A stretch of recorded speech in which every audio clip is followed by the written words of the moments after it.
The movie opens up at a factory where hundreds of workers are protesting against the management for better pay and less discrimination. Amidst the protests, the factory's head talks through a speaker and calls in some representatives of the workers' union to negotiate with the department. Hearing this, the protest finally stops and 2 representatives enter the department building.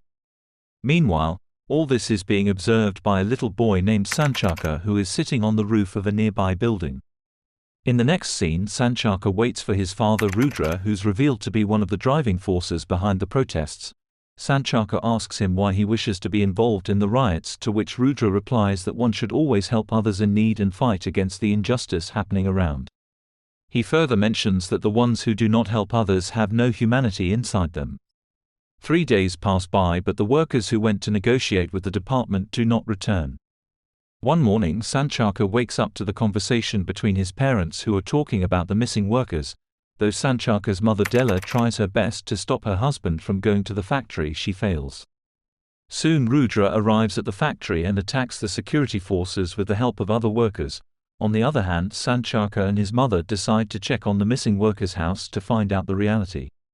Surprisingly, when they reach one of the representatives' houses, they find him inside and his wife is trying to lie about his presence.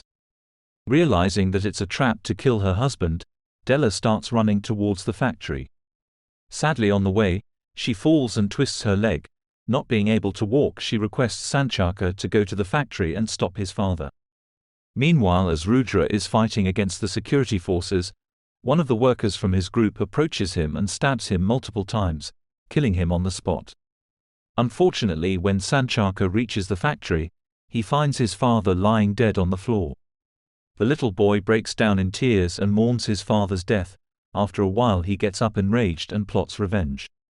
He holds a security shield and screams out loudly, and as soon as he does so, a bright lightning bolt strikes him out of nowhere and throws him away, breaking the shield with great force. Surprisingly, all other shields present there also break in the same manner.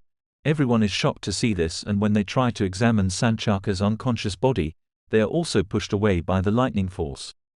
The scene then fast-forwards a few years ahead when Sancaka's mother tells him that she needs to visit the city to buy some groceries. The little boy doesn't want to be left alone, but he has no choice but to agree. A few days pass by, but his mother still hasn't arrived home. To make matters worse, everything edible inside the house is run out and Sancaka is compelled to venture outside in search of food. In the following scene, Sancaka can be seen being chased by some street boys. After an intense pursuit, they finally catch up to him and start beating him badly. But right when they're about to smack him with a large piece of wood, another guy named Awang arrives there and saves him fighting against the street boys.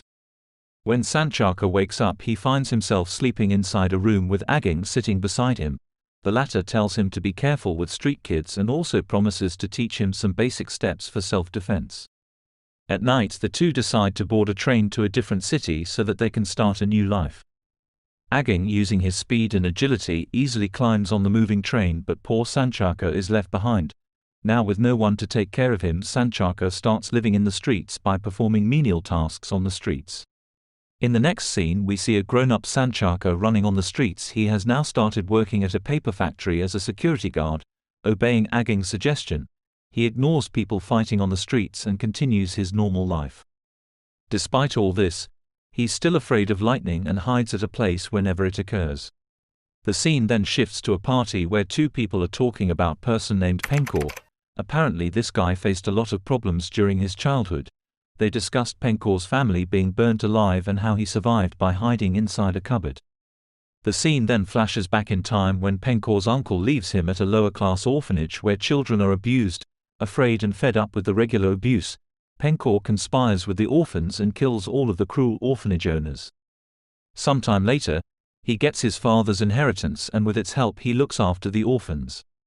Back to the present, Pengkor is a criminal leader who controls a large portion of Indonesia's corrupt legislature and is also in charge of an army of orphans who have been trained as killers.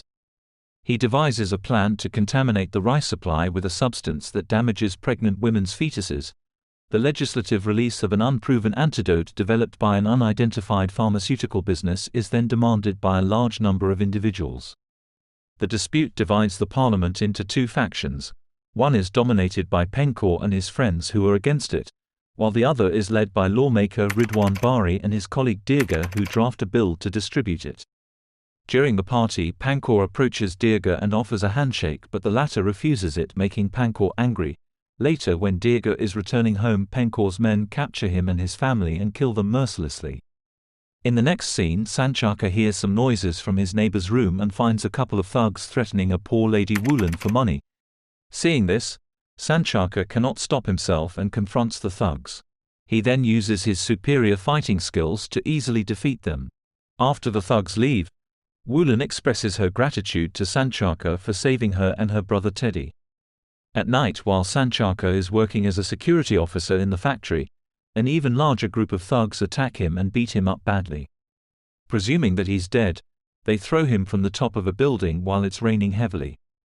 Surprisingly, when a flash of lightning occurs, it passes through Sancaka's body and wakes him up. The lightning cures all the wounds and brings him back to life. The next day, when Sancaka visits the market, he notices Wulan planning with the market owners about ways to save themselves from the thugs. Just then, the same thugs who beat up Sancaka earlier arrive at the scene and start chasing him, but this time Sancaka has the power of lightning and he defeats them easily. Seeing this, an impressed Wulan asks him to join their fight, but Sancaka refuses and goes to work. Unfortunately, the group of bandits set the whole market on fire and destroy everything. As a result, a worried Wulan approaches Sancaka and tells him that if a human cannot help others in need, then they are good as dead. Hearing these words, Sancaka remembers his late father and decides to fight for the people. He then wears a mask and starts confronting the evil groups around the city. During one of his fights, an unknown person stabs him and takes away a little sample of his blood. Despite this, Sancaka is not afraid, as he knows that his wounds will be healed by lightning. Meanwhile, the news broadcasts that the majority of pregnant females are suffering from a deadly disease after they started consuming the newly distributed food items. It also mentions that the children of the infected women will turn evil and will be the main cause of the increase in the crime rate around the country. All this is being executed by Pankor and his men to earn more profit by selling antidotes to the disease. In the next scene, Sancaka learns to control his lightning powers and prepares a special suit for himself. He then fights against the mob groups around the city and prevents innocent families from being misbehaved and threatened. Sancaka's new costume is nothing less than that of a superhero's costume. He then begins assaulting the thugs, including violinist Adi Suleiman, a member of Pankor's vast network of orphan agents and the one who's responsible for putting fire in the market before. Elsewhere, Pankor's bodyguard Aziz along with his friend dig a place and extract a secret box from it. Meanwhile, lawmaker Ridwan meets with other government officials and claims that Pankor is responsible for distributing the poisoned rice around the city. They then decide to work together to take on Pankor and approach the superhero Sancaka for assistance. After hearing his name in the news, Ridwan also orders the officials to distribute the antidotes to the poison. On the other hand, Pankor is presented with the corpse of Adi Suleiman.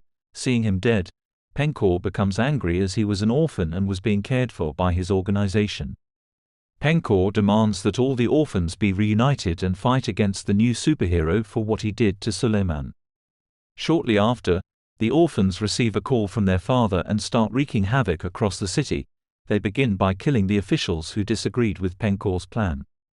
When one of the assassins is about to kill Ridwan, Sancaka arrives there wearing his suit and defeats him.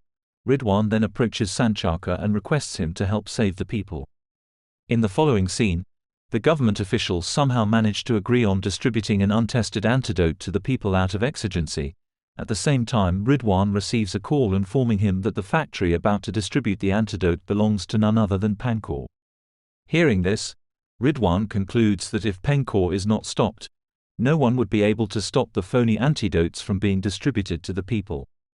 Realizing that Sancaka is the only one who can stop the vehicles carrying antidotes, Ridwan calls him and explains the situation over the phone. Surprisingly, as soon as Sancaka hangs up the call, Pankor arrives at his place with his orphan assassin army and orders them to attack him. Even though he's weak, Sancaka fights back and defeats them one by one using his powers. When Pankor is about to attack Sancaka from behind, Ridwan arrives there and shoots him dead, hence saving Sancaka. Elsewhere, people are about to receive the fake antidotes which might make them sick or even kill them. Realizing the danger, Sancaka sets off on a motorbike to stop the distribution convoy. With the aid of a mysterious lady Sri Asi, Sancaka is able to catch up with the distribution caravan and gets a sample of the fake antidotes. He then uses his superpower to destroy every bottle of antidote as they exist at the same frequency as each other, similar to what he did with the shields at the beginning of the movie. As a result, the danger is finally averted and all the people are saved from the deadly antidote. In the final scene, the people were happy and called him Gundala. Make sure to subscribe and turn on the notifications so you can watch more videos like this. Thanks for watching.